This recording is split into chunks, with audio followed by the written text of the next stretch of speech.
요한복음 10장 35절 함께 봉독하시겠습니다. 시작. 성경은 패하지 못하나니 하나님의 말씀을 받은 사람들을 신이라 하셨거든. 아멘. 이 시간에 제가 잡은 제목은 사람이 하나님들 된다고 전하지 않는 신학 교리는 다 가짜다 라는 제목으로 이 시간에 함께 말씀을 나누기로 합니다. 여기 본문 말씀을 보면요, 성경은 패하지 못한다고 되어 있습니다. 패하지 않는다가 아니라 패하지 못한다는 거죠. 근데 왜 패하지 못하느냐? 패하지 못하는 것에 대한 내용이 무엇이냐? 하나님의 말씀을 받은 사람들, 받을 사람들이 아니라 받은 사람들은 신이다, 하나님이다 라고 말씀을 했는데 그 말씀은 패하지 못한다는 겁니다. 그러면은 성경에서는 전부가 무슨 말씀을 하느냐? 사람이 하나님들 되는 이야기를 하고 있습니다. 창세기 1장 1절부터 요한계시록 22장 21절까지 모든 말씀이 다 사람이 하나님들 되는 말씀을 전하고 있습니다. 심지어는 요한복음 20장, 지난주에 광주에서 주성대 목사님이 해주셨는데요, 요한복음 20장 30절 31절 말씀을 보시겠습니다.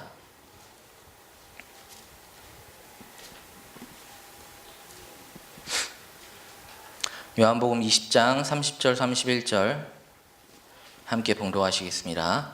시작. 예수께서 제자들 앞에서 이 책에 기록되지 아니한 다른 표적도 많이 행하셨으나 오직 이것을 기록함은 너희로 예수께서 하나님의 아들 그리스도이심을 믿게 하려 함이요 또 너희로 믿고 그 이름을 힘입어 생명을 얻게 하려 함이니라. 분명히 이 책을 기록한 목적, 이게 요한복음뿐만이 아니라 성경 전부를 기록하신 목적이 예수가 하나님의 아들 그리스도이심을 믿게 하고 또 우리로 하여금 믿고 그 이름, 즉 생명을 힘입어서 생명을 얻게, 그 이름을 힘입어 생명을 얻게 하려 함이라. 그 생명 주시는, 얻게 하려 하시는 생명이 또 무엇이냐? 아버지의 생명, 영생이라고 요한 1서 2장 25절 말씀과 디도서 1장 2절 말씀에 영생의 소망을 인함이라 하시면서 영생을 우리에게 주시겠다고 약속을 하셨고 그 영생을 얻게 하시기 위해서 이 책을 기록하셨다고 분명히 말씀하고 있습니다. 성경은 정말로 처음부터 끝까지 다 하나님의 경륜, 즉 하나님의 행정과 경영하심인데 하나님이 자신의 형상과 모양대로 지으신 사람들에게 자신의 생명을 주어 분배하심으로 경영하신다는 생명 분배의 이 경륜 안에서 모두가 다 이루어져 있습니다. 우리가 사람이 삶을 살아가는데 분명한 목적이 있어요. 분명한 목적이 있습니다. 목적이 없으면 사람이 말을 하지도 않고 행동도 하지 않습니다. 삶의 목적이 없이 살아가는 사람을 뭐라 부르냐면 잉여인간이라 불러요.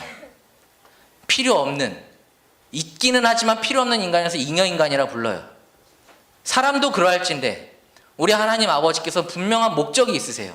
에베소서 1장 3절부터 5절까지 말씀에 분명히 목적을 기록해 놓으셨습니다. 예수 그리스도로 하여금 예수 그리스도로 말미암아 자기의 아들들 되게 하려 하심이니라. 아들들 되게 하시는 분명한 목적을 가지고 창조를 하셨고 그 목적 가운데서 또 성경을 기록을 하셨어요. 그래서 창세기 처음부터 끝까지 모두가 다 사람이 하나님들 되는 이야기를 하고 있습니다. 근데 이 말씀을 어디서 들으셨어요? 저 여기 와서 처음 들었습니다. 저는 제가 중학교 3학년 때 학생부 연합 수련회를 갔다가, 저는 그래도 초등학교 가기 전부터 교회를 다니기 시작해서 그냥 말씀을 들으면서 교회 계속 다니면서 생활하는 그냥 참실한, 이게 단어가 맞나요? 네, 그런 이제 학생이고 그런 사람이라고 이렇게 생각하고 살아갔는데, 거기 가서 보니까요, 그 전에 이제 제가 연합 수련회라는 데를 처음 참여를 했었어요. 그 전에 이제 교회 자체에서만 하는 수련회를 참여하다가 갔는데, 와, 세상에 날라리가 그런 날라리가 쫙 깔렸더라고요. 분명 교회 연합 수련회라고 왔는데 날라리가 그런 날라리들이 쫙 깔렸어요. 그런데 거기에서 2박 3일인가 3박 4일 수련회를 하는 동안에 학생들이 변하더라고요. 변하는 거예요. 귀걸이를 하고 뭐 완전 노란색으로 염색을 하고 찢어진 청바지에, 제가 그때 가니까 20년 전에도 찢어진 청바지 막 지금 많이 입는데 그때는 막 그거 입으면 좀 뭐라 그랬었잖아요, 어르신들이. 그런데도 그렇게 입고 다니고 그런 학생들이 많았는데 시간이 지나니까 바뀌는 거예요. 그래서 제가 그때 서원을 했어요. 주님, 하나님, 저도 저렇게 정말로 10대를 뭐 질풍노도의 시기다 그러면서 가장 반항을 많이 하는 시기다 하면서 그럴 때 그때 정말로 사람들을 좀 학생들을 잡아서 신앙의 길로 이게 가게 하는 그런 사역자가 되게 해주세요라고 서원을 했었고, 그래서 제가 신학을 했던 이유가 청소년 사역자가 되기 위한 목적으로 신학을 했었습니다. 그래서 고등학교 마치고 저는 바로 대학교를 신학교로 갔어요. 20살에 처음 신학교를 갔는데 아주 당대한 꿈을, 엄청난 꿈을 이제 포부를 가지고 신학교를 갔습니다. 정말로 신학을 제대로 해서 많은 청년들을 옳은 대로 주님께로 돌아오게 하는 그런 사역자가 되리라. 근데 갔는데요, 신학생들이 담배를 펴요. 신학생들이 술을 마셔요. 상상도 못했어요, 저는 그때. 그런데 심지어는 선배들이 이런 얘기를 하더라고요. 다른 이제 교수들이나 다른 목사님들이 있는 데서는 얘기를 안 하는데 학생들끼리 있을 땐 이렇게 얘기를 해요. 여러분들 이제 신입생 여러분들 본인들의 신앙 관리를 잘 하셔야 됩니다. 신학생 처음 와서 1학년 때 이제 신앙 수준이 바뀐대요. 신학생 가가지고 1학년 때는 그래 목사 이제 특히 이제 부흥 강사 정도의 신앙생활이다 그러면은 2학년이 되면은 떨어진대요.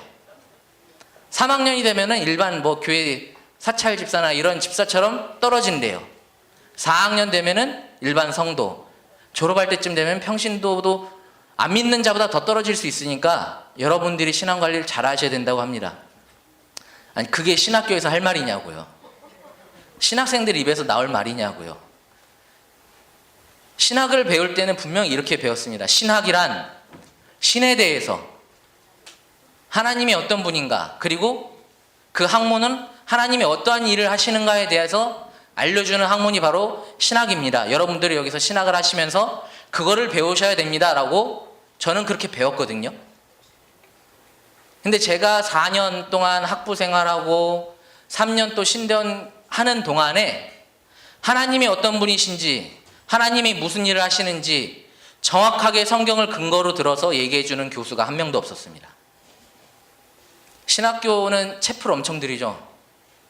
특히 기숙사 생활하는 사람들은요, 아침에 새벽 예배, 오전에 체플 예배, 그리고 밤에 또 잠자기 전에 호실 예배라 그래서 하루에 3번 예배를 드려요. 월화수목금에서. 근데 이제 월요일 아침이랑 금요일 저녁에는 안 하니까 한 13번 드리는 것 같아요, 일주일 학교 생활하면서. 근데 그렇게 일주일에 예배를 드리면서도 그런 얘기를 하는 사람이 아무도 없어요. 못할 수밖에 없죠, 모르니까. 저 신학을 하면서 와, 이게 무슨 신학 가르치는 배우는 과목들이요, 성경에 대해서 배우는, 하나님 말씀에 대해서 배우는 과목보다 그 외의 과목이 더 많아요. 영어, 국어도 배웁니다. 국어도 배워요. 국어 배우죠, 영어 배우죠, 탭스 배우죠, 토익 배우죠. 그리고 뭐 성경 지리학 배우죠. 목회 비서학과도 있어요. 아세요? 목회 비서학과도 있어요, 학교에. 그냥 목사 비서를 키우는 거예요, 그 학과는. 그리고 제가 얼마 전에 제가 다녔던 학교에 홈페이지 들어가서 교수진을 살펴봤는데요, 성경을 가르치는 성경신학 담당하는 교수들보다 실천신학이나 그 외의 신학을 가르치는 담당하는 교수 숫자가 월등히 많았어요. 한 2배, 3배 많더라고요. 상담학, 뭐 심리학, 목회학도 뭐 그냥 하나 뭐 설교학, 뭐 예배학, 그 외에 뭐 기타 여러 가지 등등. 신학교 지금 현 실태가 그래요. 근데 거기서 뭘 배워갖고 나오겠습니까? 지금도 이제 매년마다 수백 명, 군소신학까지 하면 수천 명의 신학 졸업생들이 나오고요. 그 졸업생들이 이제 자기 교회 가서 이제 노회 가가지고 1년, 짧게는 1년, 2년, 한 신대원 하는 사람들 하면 한 4년 정도 지나면요, 그 사람들이 다 목사가 돼요. 근데 그들이 신학교에서 배운 거는 말씀이 아니라 교회 행정에 대해서, 여러분들 목사가 되면 어떻게 이렇게 하셔야 됩니다. 성도들 대할 때 이렇게 행동을 하시고 이렇게 말을 하셔야 됩니다라고 계속 얘기를 합니다. 그런 거를 배워갖고 나와요. 그러면서 정작 중요한 성경에 대해서는요, 개론적인 것만 알려주고 나머지는 여러분들이 현장에 뛰어드셔가지고 현장에서 여러분들이 몸으로 체득하시면서 여러분들이 말씀을 깨달으셔야 됩니다. 이렇게 가르쳐줘요. 이렇게 가르쳐주니까 성경에 대한 해석들이 다 제각각으로 나눠져 버리고 말았죠.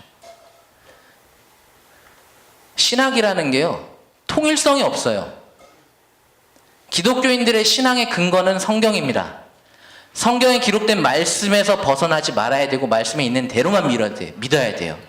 그래서 요한계시록 22장 18절 19절에서 이 말씀에 하나라도 빼버리면 생명책에서 제할 것이고 하나라도 더하면 이 책에 기록된 모든 재앙을 더하시리라 하셨어요. 그런데 그거에 대해서는 제대로 알려주지도 않고 여러분들 알아서 공부하시고 여러분들 알아서 깨달아서 전하세요 하니까 나눠져 버리고 말았죠. 심지어는 신학교에서와 신학교와 교회에서 알려주는 교리도 달라요. 저 다녔던 학교는 이제 장로교단에 속해 있는 학교들이니까 삼위일체 신강에서 가르쳐 줬는데, 저 처음에 다녔던 교회에서는 뭘 알려줬냐면요, 양태론적인 단일신론을 가르쳤습니다. 교회와 신학교가 가르치는 게 달라요.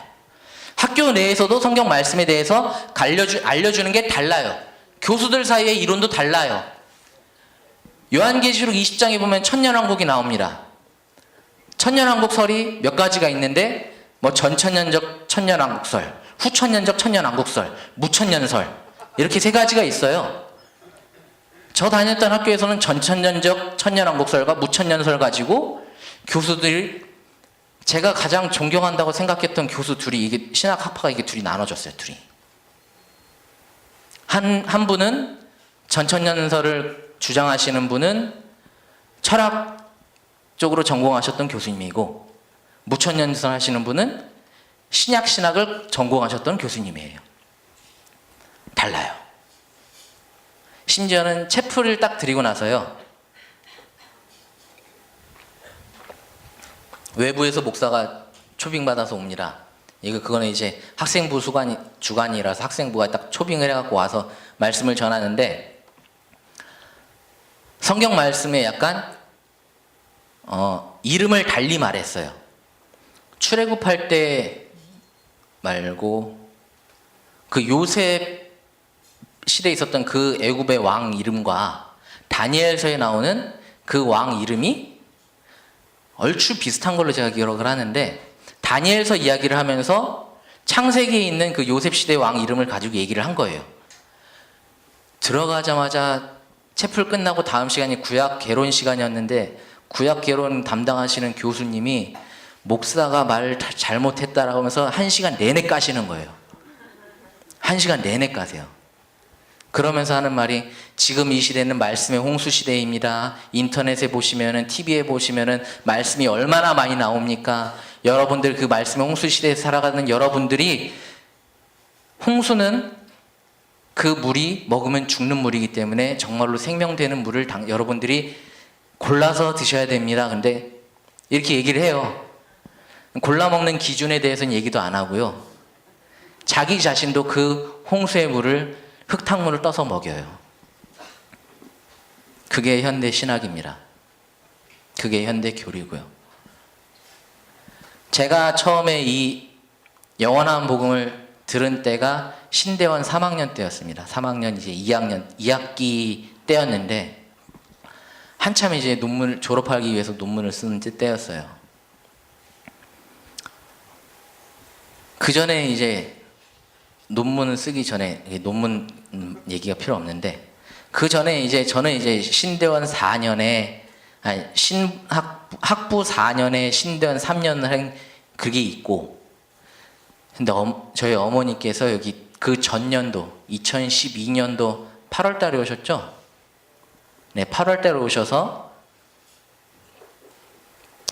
그때 아마 처음에 오셨다가 몇 번 오셨다가 뭔가 좀 안 맞는다고 한 달을 또 쉬셨어요.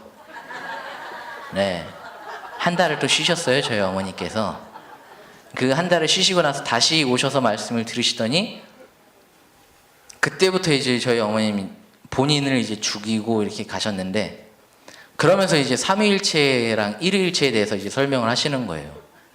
일위일체를 설명을 하시고, 그리고 우리가 예전에 믿었던 교회에서는 기도를 할 때 예수님의 이름으로 기도합니다라고 계속 하지만, 여기서는 예수된 본인의 이름으로 해서 주 예수님으로 말미암아, 주 예수님으로 말미암아 이 얘기는 또 뺐어요. 특히 이제 김국현 목사님 기도하시면서 주 예수된 김국현 목사님께서 이제 주 예수된 김국현이 기도했습니다라고 이런 식으로만 얘기를 하시는 거예요. 뭔가 이상한데? 왜 예수 이름으로 하라고 성경에 기록되어 있는데 자기 이름을 가지고 기도를 하지? 그리고 일위일체라고 설명을 하시는데 제가 듣기에는 아무리 들어도 삼위일체 세 분이에요. 그래, 그게 삼위일체라고 얘기를 하는데 정작 아무것도 모르는 저였죠. 일위일체로 계신 한 분 하나님께서 많은 아들들을 얻기 위해서 생명 분배를 하시는 과정 속에서 삼위로 일하시는데, 그 과정 속에서 나타나심을 모르니까 예수님 성자고 여호와 하나님 아버지는 성부고 성령이라는 하나님, 성령이 계신다. 근데 그분이 한 분이시다. 그 셋이. 그러면서 저는 이제 엄마랑 제가 8개월간 싸웠다 그랬는데, 8개월을 싸운 거는 사실 제가 저희 어머니랑 싸운 거는 몇 번 안 싸웠어요. 몇 번 안 싸웠는데 얼굴도 보지 않고, 저는 제 방은 이제 현관 앞에 있으니까 인사만 그냥 다녔습니다 하고 그냥 방으로 쌩 들어가 버린 게 8개월이죠. 얼굴도 안 보고 그냥 밥 먹을 때만 얼굴 봤던 시간들이었어요. 근데 여기 와서 말씀을 처음 듣는데 부활하신 예수님은 아버지로 계신다부터 시작을 해가지고요. 부활하신 예수님이 아버지로 계신다. 그 제목을 얘기하시는 그 순간과 그 시간에 말씀을 듣는데 내가 알았던 게 뭔가 잘못됐다. 내가 알고 있던 신학 사상과 그러고 보니까 나는 신학을 하면서 성경에 대해서 배운 게 없네. 이게 딱 떠오르니까요. 더 이상 거기 못 있겠어요. 전에 있던 교회에서. 제가 전에 있던 교회도 그 교회 목사님도 저한테 그러셨거든요. 너는 빈 깡통이다 라고 하셨거든요. 저한테. 저는 이제 제가 실감을 했어요. 왜냐면은 말씀에 대해서, 성경에 대해서 배운 게 없고 말씀에 대해서 아는 게 없으니까. 제가 신학을 하면서 가장 힘들었던 건 뭐냐면요, 다른 저랑 같이 공부했던 사람들은 다 신학을 하면서 사역을 한다고 나가서 사역도 하고 돈도 벌고 그래요. 근데 저는 막상 사역지를 구하려고 신학교 홈페이지에 들어가면 사역지 구한다는 거 되게 많이 나옵니다. 근데 거기 홈페이지 들어가서 사역지를 구하려고 생각을 하고 보면요, 과연 내가 여기 가서 뭘 전할 수 있지? 내가 이 사람들한테 뭘 알려줄 수 있지? 성경에 대해서 나도 모르는데 뭘 알려줘? 이 생각이 드는 거예요. 신학교에서 주로 알려주는 거는요, 철학 사상밖에 안 알려줘요. 성경 잘 안 알려줘요. 성경에 대해서 얘기하면서 이 말씀에 대해서 아우구스티누스는 이렇게 얘기했고, 칼빈은 이렇게 얘기했고, 찌빙글린 이렇게 얘기했고, 헤르만 바빙크는 이렇게 얘기했고, 요즘에는 루이스 벌코프, 그 사람의 조직신화 가지고 얘기하면서 말씀에 대해서 이렇게 얘기를 합니다. 제가 다녔던 학교 이름이 칼빈 대학교예요. 칼빈 대학교, 칼빈의 사상을 굉장히 중요하게 생각을 합니다. 그러니까 이름도 칼빈이겠죠. 근데 재밌는 거 알려드릴까요? 저 신학교 4년, 신대원 3년 하면서 칼빈주의 배운 적이 없어요. 희한하죠? 칼빈주의라는 사상이 칼빈 대학교면요, 칼빈주의가 정규 커리큘럼에 제대로 박혀 있어서 들어가 있어야 돼요. 저는 배운 적이 없어요. 이게 선택 과목이었어요. 선택 과목. 그리고 저는 이제 특히 학부 때는, 제가 학부 때는 그때 이제 칼빈주의를 배워야 되는 때가 원래 3, 4학년 때인데 어렵다고 뒤에다 밀어놨더라고요. 근데 그때 학교 총장이랑 이사장이랑 싸웠네. 학교를 내가 먹겠다, 못 준다, 싸웠어요. 그게 2년간. 저 학부 3, 4학년 다니는 기간 동안. 그러니까 커리큘럼이 꼬여버렸어요. 칼빈주의 뭐지? 저한테 칼빈주의 물어보면 전 대답을 못해요. 모르니까. 신대원에 가면 또 배우겠지 했는데, 제 신대원은 또 야간을 갔습니다. 이제 낮에는 또 일을 하고 간다고 야간을 갔는데, 칼빈주의가, 칼빈 신학 사상이 주간에 들어가 있네. 야간 신학에는 선택 과목이 돼 있는데, 선택 과목에서는 제가 배워야 되는 필수 과목 시간에 또 선택 과목이 돼 있네. 참 절묘하게 교묘하게 빠져나가더라고요. 칼빈 주의에서. 그런데 이렇게 사람의 말만 가르쳐줘요. 그러니까 저는 신대원 하면서도 누가 저한테 신학 사상 물어보는 거를 굉장히 두려워했습니다. 근데 제가 하고 있는 게 뭐였어요? 신학이에요. 제가 할 일은 뭐예요? 사역을 해야 돼요. 사역을 해야 되면 사역은 뭐를 기반으로 해야 돼요? 성경을 기반으로 해야 돼요. 근데 성경을 아는 게 없어요. 내가 뭘 하지? 내가 어떻게 살아갈 수 있지? 나이는 들어가고, 나이는 이제 그때가 28, 29, 이제 30살 향해서 나아가고 있는데 내가 어떻게 살지? 부모님 집에 얹혀서 살아가고 있는, 그때는요 이제 부모님과 함께 사는 게 아니고요, 부모님 집에 저는 얹혀서 살아가는 처지인 거예요. 제가 생각하기에 제가 인경인간이었어요. 존재는 하는데 아무짝에도 쓸데없는 인간. 그런 가운데 제가 이 복음을 만났어요. 영원한 복음을. 분명히 성경을 가지고 근거를 하기 때문에 통일성이 있어야 됩니다. 근데 바깥복음의 신학은 통일성이 하나도 없어요. 말씀드렸다시피 각 교회마다 전하는 신학 사상이 어디는 삼위일체를 전하고, 어디는 유일신론을 전하고, 어디는 양태론적인 단일신론을 전하고, 양태론을 전하고, 그리고 한 학교 내에서도 교수들 사이에서도 신학 사상이 통일되어 있지 않아요. 그런데 이 영원한 복음은 말씀 안에서, 성경 안에서 주 예수 되는 것, 사람이 하나님들 되는 이 하나의 맥락을 가지고 딱 통일되어 있어요. 절대 벗어나지 않아요.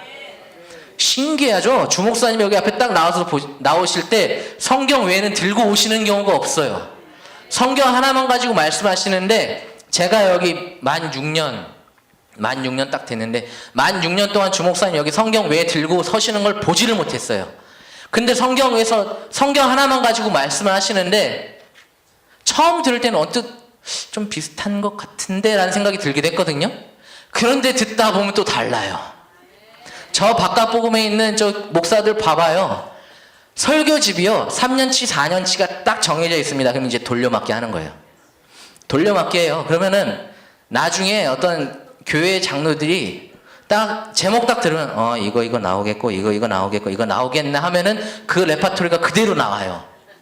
그러니까 그 장로들이 목사를 신뢰를 안 하고 반발을 하죠. 근데 우리 주목사님은요, 딱 말씀하시면은, 제목을 하시면은 언뜻 생각나는 게 있거든요. 근데 절묘하게 피해가는데 맥락은 하나로, 주 예수 되는 거 하나로 딱! 와, 이거 소름이.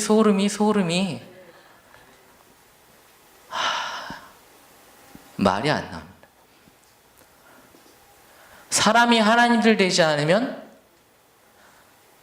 하나님 미치신 분입니다. 이 제목이 감히 누가 어떻게 이를 말을 해요? 하나님 미쳤다고.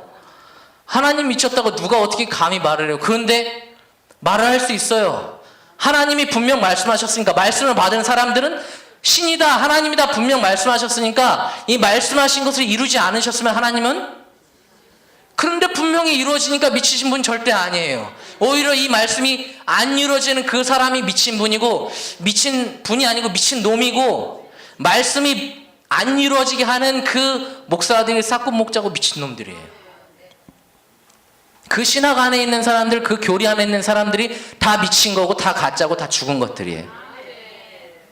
그러면서 자기들 살았다고, 자유 얻었다고, 나 자유 얻었네, 너 자유 얻었네, 그러면서 놀고 있어요. 저도 예전에 많이 놀았거든요, 찬양 부르면서.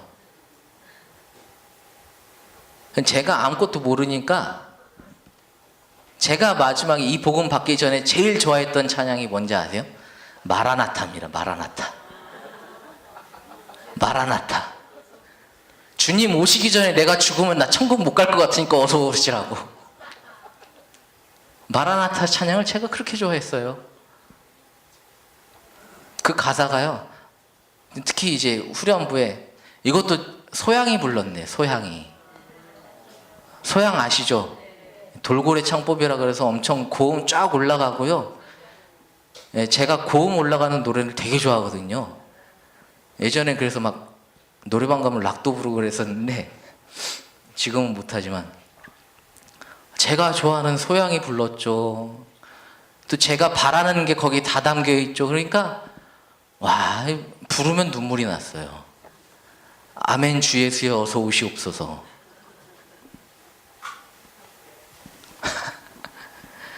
근데 다시 생각해 보니까, 와, 진짜 미련해도 그렇게 미련한 때가 없었구나. 성경은 분명히 하나님, 사람이 하나님들 되는 것을 얘기하고 있는데, 그래서 아까 그 기도 얘기했었잖아요. 기도할 때도 이제 내가 주 예수 됐으니까 아들이 아버지한테 구하는 것에 대해서 당연하게 구하는 건데, 꼭 마치 부동산 중개인처럼 예수님을 딱 불러서 예수 이름으로 기도했습니다. 예수 이름으로 기도했습니다 하니까 생각나는데요. 제가 얼마 전에 책을 하나 봤어요. 안산의 그리심산 교회라는 교회 목사가 쓴 책인데, 예수 이름으로 기도합니다에 대한 참 의미래요. 다른 사람들은 다 기도할 때 기도 끝마디에 한마디만 하잖아요.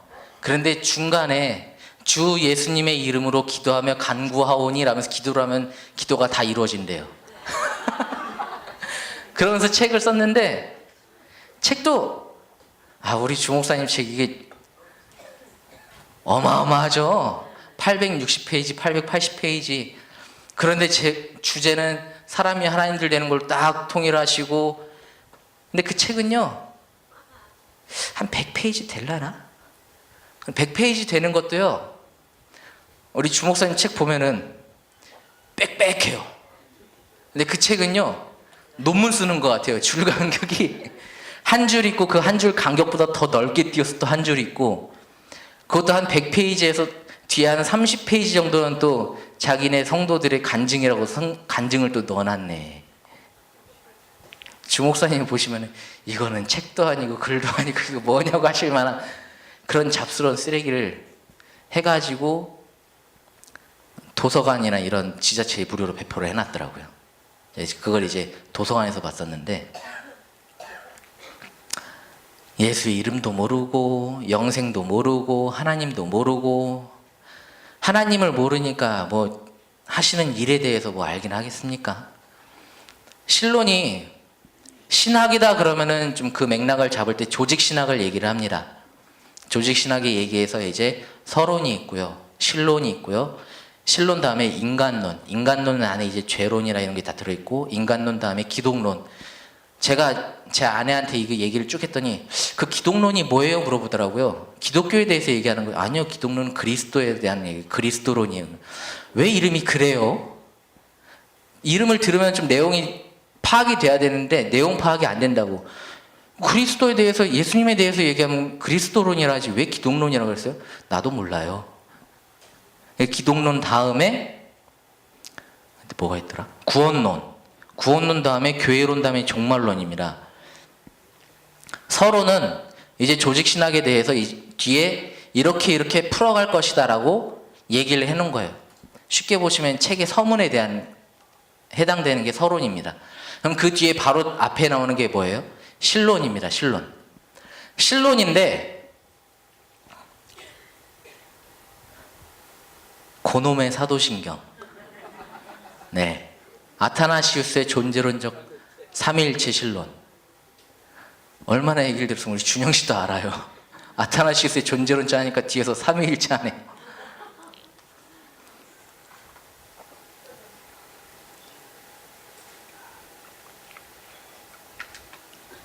다른 신론에 대해서는 역동적인 단일신론이나 양태론적인 단일신론이나 유일신론에 대해서는 가짜라고 자기네들도 이제 성경에 있는 것들을 근거로 해서 반발을 다 해놨습니다. 그런데 아타나시우스의 44개 신조에 대해서는 반발을 못했어요. 반발을 못하니까 이게 정론이다, 바른 교리다 그러면서 믿었는데, 아무리 교리가 바르다 그래도 기준이 성경이면 성경에서 벗어난 거는 다 틀린 거잖아요. 아타나시우스의 44개의 교리, 삼위일체 교리 보면은 성경의 근거에서 나온 게 하나도 없어요. 거기 보면요, 성부와 성자와 성령에 대해서 뭐 이것저것 많이 얘기를 해놨죠. 근데 그거를 보면요, 그걸 보면서 아, 성부는 어떤 분이시고 성자는 어떤 분이시고 성령은 어떤 분이다, 파악이 되는 게 하나도 없습니다. 그 4번에 이 삼위일체는 인격으로 혼합한 것도 아니요 그 본질을 나눈 것도 아니다. 아, 그러니까 한 분인가? 그 뒤에 보면은 아버지의 한 인격과 아들의 다른 인격, 성령의 또 다른 인격이 계시다. 인격이면 생명인데, 셋인데 어떻게 또 본질을 나눈 것도 아니다 그랬지? 나누는 게 아니면 어떻게 셋이 되지? 헷갈려요. 그 뒤에 보면 또 성부와 성자와 성령은 그 자체로 존재한다. 그리고 그 뒤에 창조되지 않았다. 그리고 영원한 분이시다. 그러나 세 분들이 영원한 분들이 아니며 다만 영원한 한 분만이 계실 따름이다. 근데 이 이야기를 하면서요, 절묘하게 하나를 집어넣었어요. 성부와 성자와 성령은 우리의 이해를 초월한 분이시다. 사람의 이해를 초월한 분이시다. 사람의 인지할 수 있는 범위를 벗어났으니까 어떻게 이해하려고 하지 말고, 그냥 깨달으려고 하지 말고 믿어라. 그러니까 어거스틴이 이렇게 얘기를 했죠. 이 삼위일체에 대해서 부인하면 구원을 얻지 못할 것이요, 알려고 하면 지성을 잃어버릴 위험에 처할 것이다. 군소리 해주지 말고 믿어라 이거죠. 저 신학교에서도 제가 몇 번 말씀을 드렸습니다만, 교수들이 삼위일체는 안 건드려요. 못 건드려요. 그런데 어쩔 수 없이 한 번씩 얘기를 해야 될 때마다 하는 말이 있습니다. 삼위일체는 지성의 범위에 들어가는 것이 아니라 우리의 신앙의 범위에 들어가는 것입니다. 그러니 여러분들 이해하려고 하지 마시고 믿으셔야 됩니다. 삼위일체는 신앙의 범위에 있으니 믿으셔야 됩니다. 그러면서 얘기를 해요. 자기네도 이해 못하는 이야기를, 자기네들도 알지 못하는 이야기를 계속 이야기를 합니다. 특히 성령에 대해서. 성자는 발출설, 그리고 발생설, 그리고 성령은 발출설. 성부와 성자에게서부터 나왔다 그래서 발출설에게 성령을 얘기하는데, 그러면 성령은 어떤 분이시냐 물어보면 얘기를 못합니다. 기껏해야 성령에 대해서 얘기한다는 게 우리 백경호 목사님 계셨던 조용기 목사가 얘기했던 성령에 대해서, 그리고 그걸 이제 듣고 자기 나름대로 정리를 했다는 사람들이 성령에 대해서 얘기하는 것들이 나오는데요. 여기 조문호 목사님은 이 말씀 듣기 전에 한 100여 군데 다니셨다 그랬죠. 고영칠 목사님도 많이 한 50군데 이상 다니셨다고 했는데 저는 딱 한 군데 가봤어요. 예, 이름도 기억이 안 나는데 PBM이라는 데를 한 군데 가봤어요. 거기를 갔는데 이제 뭐 바울 성경 뭐 미셔너리 스쿨인가? 여기에서 갔는데 성경에 대해서 얘기를 한다면서 성경은 얘기를 안 해요. 바이블 미셔너리 스쿨이면은 성경 학교잖아요. 성경 얘기 안 해요. 은사해요. 안수하면서 넘어져라 해요. 그리고 다리가 길어졌니 짧아졌느니 이거 해요. 그러면서 성령에 대해서 얘기를 잠깐 하는데 제가 그때 들었던 게 너무나 어처구니없이 기억에 남아 있어서 이제 백경호 목사님께서 얘기하시죠. 조영기 목사님 이제 성도하러 이제 강단에 올라가시기 전에 뭐 성령님 뭐 인정합니다, 환영합니다, 같이 가십시다, 올라가십시다, 모셔드립니다, 뭐 같이 가셔서 설교하는데 같이 동행하십시다 이렇게 하신댔잖아요. 거기도 그 얘기를 해요. 그런데 거기는 설교 때뿐만이 아니라 일상생활에서 그래야 되는데 어떻게 하느냐? 운전을 하면서도 내가 여기 운전하면은 옆에 조수석에 앉아 있는 성령을 인정하면서 인식하면서 가야 된다. 심지어는 삶의 세세한 부분에서까지 인정해야 된다라고 하면서 어떻게 얘기를 하느냐?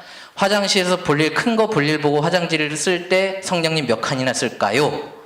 라고 물어보면서까지 성령을 인지해야 된다고 얘기를 했었어요. 그때는요 그래야 되는 줄 알았어요. 근데 성경에서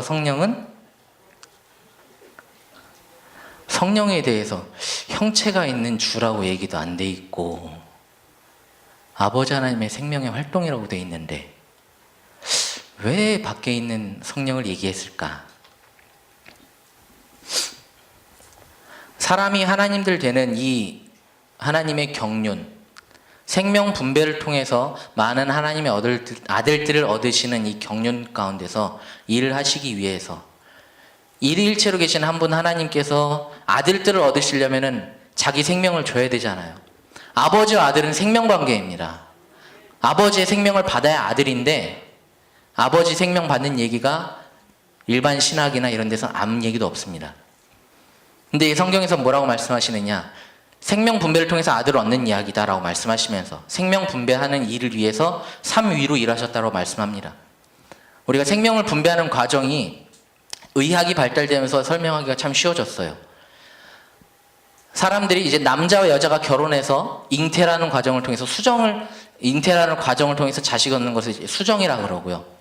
그 외에 생명을 얻는 분배 과정이 하나가 더 있습니다. 뭐냐면 복제입니다. 남자와 여자의 정자와 난자가 합쳐져서 아들이 태어나는 과정은 수정이고요. 자신의 체세포를 떼가지고 복제를 하면요. 또 다른 생명이 나타나요. 이거에 관련된 영화도 많이 있습니다. 그런데 문제는 복제를 통해서 나타나면요. 자식이 태어나는 게 아니라 자기와 똑같은 생김새와 똑같은 나이를 갖고 있는 동일한 존재가 나타납니다. 이게 참 로마서 1장 20절 말씀에 여호와의 신성이 만물에 보여서 나타난다고 해서 만물을 통해서 그를 안다고 말씀했는데 거기서도 세세하게 나타나더라고요. 여호와 하나님 아버지 한 분만 계실 때는 신성만 계시기 때문에 그 신성 자체를 나눠주게 되면은 초림하신 예수님과 똑같이 아버지이면서도 아들, 복합된 아버지, 복합된 아들이 나타나니까 여호와 하나님 아버지 그 뜻, 영원히 배반과 반역이 없는 하나님 나라를 이루시는 아버지와 아들로 이루어진 나라를 이루시는 그 뜻이 이루어지지 않으니까 생명 분배하는데 과정을 거치세요. 여호와 하나님 아버지 본체가 직접 이 땅에 오셔서 영체 위에 육체를 입으시고 육체를 입으신 그분은 아들로서 그 안에는 아버지일 수 있는데 아버지의 생명이신 성령과 사람이신 예수님의 생명 하나, 즉 신성과 인성이 하나가 된 생명 그리스도를 얻으셨습니다. 초림하신 예수님이 이 땅에 오셔서 하신 일이 그거죠. 많은 아들들 얻을 수 있는 씨를 얻으셨어요. 그리고 그 몸은 제물로 드리시면서 분명히 갈라디아서 1장 4절 말씀에 우리 죄를 위해서 그 몸을 드리셨다고 하셨습니다. 몸을 드리시면서 그 씨를 심을 또 밭을 만드셨죠. 밭을. 이 밭을 만드시는 게 객관적인 죄사함이고 씨가 우리 안에 들어오는 게 주관적인 죄사함입니다. 근데 이게 참 사람들이 객관적인 죄사함과 주관적인 죄사함도 모르더라고요. 우리가 지금 이 시대에 핸드폰이요. 제가 핸드폰에 대해서 일을 좀 해가지고 좀 아는 그거에 대해서 얘기를 많이 드리는데, 지금 핸드폰이 5G 시대가 됐어요. 인터넷 통신망이 엄청 빨라요. 그러면서 초고속 인터넷 시대다 그래서 우리가 초시대에 살아간다 그래요. 아, 광고 안 보셨어요? 그렇게 산다고 얘기를 해요. 그런데 인터넷 통신망은 그렇게 깔려 있는데 5G가 되는 핸드폰을 우리가 갖고 있지 않으면 아무 소용없죠. 죄사함을, 세상 모든 죄를 사하셨다 그랬는데 그건 하나님 관점에서고, 그 죄사함이 내 안에 실제가 되지 않으면 초시대를 살아가는데 나는 여전히 2G 핸드폰 들고, 여기 이은숙 목사님처럼 폴더폰 들고 핸드폰 따로 mp3 따로 들고 다니시면서, 그러니까 그렇게 살아가니까 맨날 이러죠. 무거운 짐을 나 홀로 지고, 자기가 계속 들고 살아야 되니까. 그러니까 무겁다 그러고 자기 죽는다 그러죠. 그 죄 다 담당하셨다 그랬는데, 율법을 다 마치셨다 그랬는데, 율법이 없으면 죄가 없다고 했는데, 내가 이 율법 지켜서 내가 의롭게 돼야지. 죄송합니다. 지랄하고 자빠졌네. 그쵸?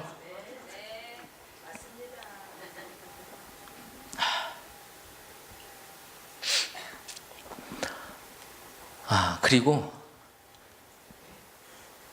우리가 뭐를 받는지도 몰라요. 우리가 주 예수 되려면은 신성과 인성이 하나가 된 시인 그리스도를 받아야 됩니다. 그러면은 우리가 연합이 그리스도로 연합이 돼야 되죠.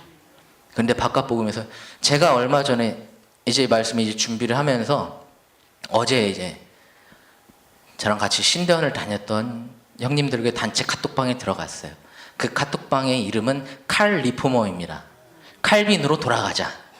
지금 이 시대가 칼빈 신학을 다 벗어났다 그러면서 칼빈으로 돌아가자. 그래서 칼 리포머인데, 거기서 이제 어떤 형님 한 명이 개척을 한대요. 그 교회 이름이 한생명교회래요. 한생명교회. 한 생명을 중요하게 생각해서 한 생명을 구원하는 교회다. 그런데 먼저 얘기했던 뜻이 뭐냐면요, 예수와 한 생명 되는 교회다. 예수라 그러면은, 예수는 분명히 형체가 있는 존재를 예수라 그럽니다. 예수와 한 생명이 된다고, 형체가 있는 존재랑 형체가 있는 나랑 하나가 된다는 거예요. 이 본질을 모르니까요, 하나님의 천지창조의 목적, 많은 아들들 얻으시려는 그 뜻을 모르고, 그 뜻이 어떻게 이루어져야 되는지 그 경륜에 대해서 전혀 모르니까요, 몸을 버리신 예수에 대해서 모르니까요, 그런 얘기를 하는 거예요. 그 형님이 가장 중요하게 여기는 사상이 뭔지 아십니까? 부활 사상입니다. 부활 사상이에요. 그러면서 누가 학교 같이 공부했던 형님들, 이제 다들 나이가 많으신 분들이 많으니까, 누구 장인어른이 돌아가셨네, 누구 장모님 돌아가셨네, 아버님 돌아가셨네 얘기가 상당히 많이 나왔거든요. 그러면 여김없이 한마디를 합니다. 부활의 그때에 다시 만날 것을 소망합니다. 볼 때마다 그냥 제 앞에 있었으면 한 대 쳤을 거예요. 그리고 한 대 치고 정신 차리라 그러고, 성경 말씀에 조목조목해서 부활이 뭐냐, 그리스도가 내 안에 들어서 내 몸을 얻으시는 게 부활이고, 내 안에 계신 그리스도로 말미암아서 내가 예수 되는 게 그게 부활이다. 부활해서 내가 예수가 되면은, 내가 그리스도로 말미암아서 예수, 하나님의 아들 예수가 되면은, 그러면 이제 내가 교회가 되는 거고, 내가 하나님의 아들이고, 나를 통해서 말씀이 이루어졌으면 내가 하나님의 아들이고, 또 아들이면서도 아내이기 때문에 나를 통해서 많은 예수들이 나타나야지. 그거 하나 이루어지지 않았으면서 뭔 부활을 얘기하고, 뭔 교회를 얘기하고, 뭔 평안을 얘기하고 자빠졌냐고요. 자빠진 줄도 모르죠. 그들은 기어다니면서 기어다니는 줄도 모르죠. 죽은 자이면서 죽은 줄도 모르죠. 죽은 자에 대해서 분명히 마태복음 8장 21절 22절 말씀에, 산자이신 하나님이 없는 자는 육체는 살아있으나 죽은 것이다. 하나님이 들어온 그 사람만 살았다라고 분명히 말씀하시고, 산자는 하나님만 산자이시기 살아있는 분이시기 때문에 하나님이 된 자가 산자고 그게 바로 하나님의 아들이고 하나님이다 예수다 이렇게 분명히 모든 게 다 한 맥락 안에서 쭉 이어져 있는데 이해가 안 된다고 다 토막토막 내버렸으니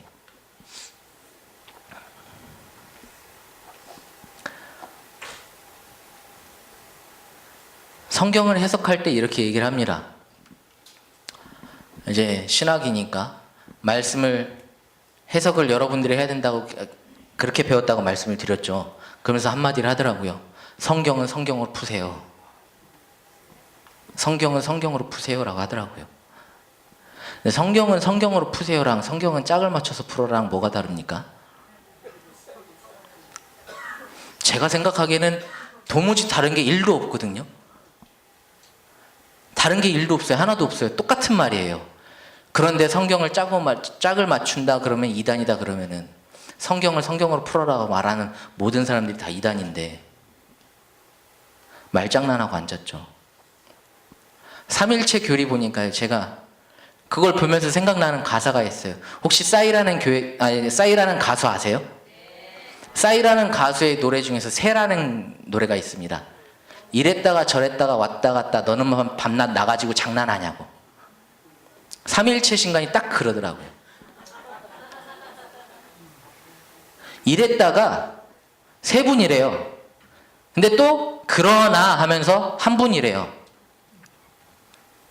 그 얘기만 1번부터 44번까지 그냥 죄다 써놨어요.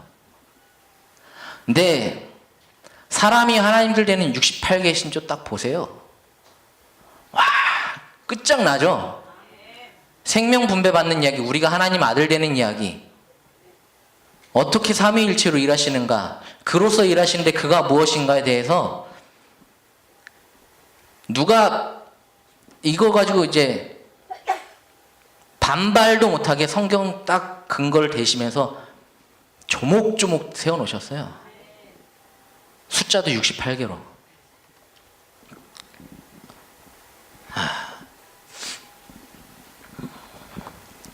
하나님 아들 되는 게, 믿는 자가 사람이 하나님 아들 되는 게 바로 교리입니다. 이게 바로 진짜 신앙이고 신학이에요.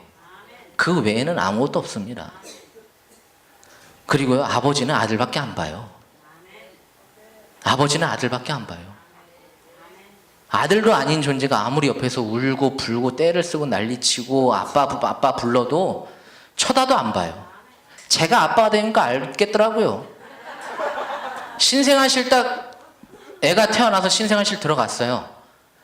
이제 신생아실 가서 봐야 되는데 가서 보잖아요. 그러면 신생아실에, 병원에서 딱 신생아실 보니까 20 몇 명이 있고 조리원 가서도 10 몇 명이 있는데요. 딱 훑어보면 제 아들이 어디 있는지 보여요. 아들을 품에 안고요, 옆에 안 보여요. 아들이 조금이라도 소리를 내면요 바로 반응이 돼요. 아들이 조금이라도 응애하면은 신기하게 이놈은 또 울지를 않아요. 잘 우는 것도 응애 한 2-3번 하면 잘 그치더라고요. 감사한데 근데 진짜 그렇게 소리를 조금이라도 내도요 밥 먹다가도 들으면 바로 반응이 가요. 아버지는 그러더라고요. 아들밖에 안 보여요.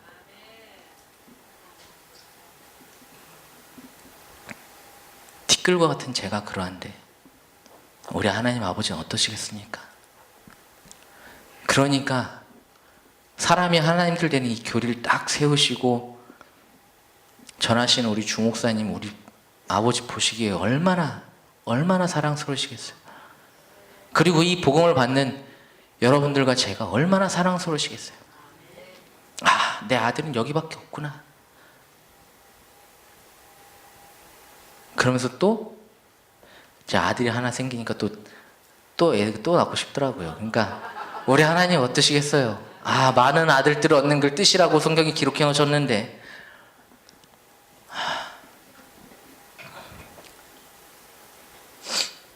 우리 요한복음 5장 39절 말씀 좀 보시겠습니다.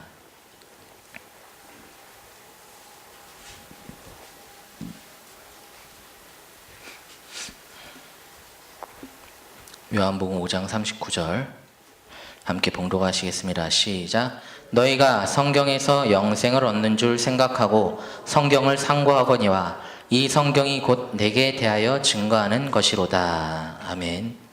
성경 모든 말씀이 예수에 대한 이야기입니다. 초림하신 예수님에 대한 이야기로 끝나는 것이 아니라 예수 되는 이야기, 예수 된 우리 이야기, 정말로 세 번 창조가 완전하게 이루어져서 새하늘과 새 땅, 옛 하늘과 처음 하늘과 처음 땅이 없고 바다도 아예 완전히 없는 그 온전한 아들을 이루는 그 이야기가 다 들어있어요, 성경에. 그리고 우리 주목사님께서는 그거를 정말로 하나도 빠짐없이, 주목사님 그러시잖아요. 하나님이 주시면은 감추는 것 없이 다 내보내신다고. 하나도 빠짐없이 다 주셨어요.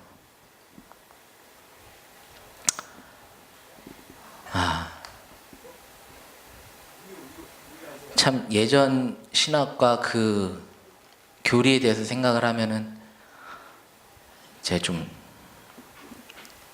이렇게 조금씩 올라오는 게 생겨요.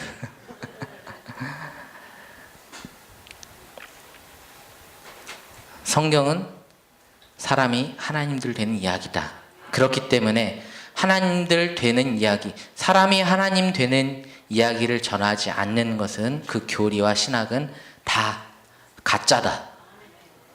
밖에 신학교가 아무리 많다고 전 세계 몇십억이 믿는다 그래도요, 하나님들 된다고 전하지 않으면 다 가짜입니다. 진짜는 여기밖에 없어요. 주목사님한테서 나오는 영원한 복음에는 진짜가 아무것도 없습니다. 기도하고 마치겠습니다. 주님 감사합니다. 정말로 진짜는 여기 하나인데 이 영원한 복음을 저희가 듣고 사람이 믿는 자가 주 예수가 되어서 아버지 생명받은 아들로서 살아갈 수 있도록 하시니 감사를 드립니다. 해를 입은 한 여자이신 미석주 종철 목사님, 우리 주목사님과 사모님 항상 건강을 더욱더 지켜주시고 강건하게 하셔서 아버지 영원한 복음이 더욱더 굳게 서지고 기본기에서 이제 도약기로 지금 제2기 도약기가 시작되었사오니 이 영원한 복음이 널리 퍼지고 그 퍼진 말씀이 단단하게 굳기까지 아버지 주목사님 건강 더욱더 지켜주셔서 말씀이 정말 세계 방방곳곳 퍼져나가서 많은 주 예수들이 나타날 수 있도록, 많은 하나님 아들들 나타날 수 있도록 아버지 속히 이루어 주시옵소서. 주 예수님으로 말미암아 주 예수님의 생명을 받고 강림한 예수가 된 하나님의 아들 김진우 목사 감사하며 기도드립니다. 아멘.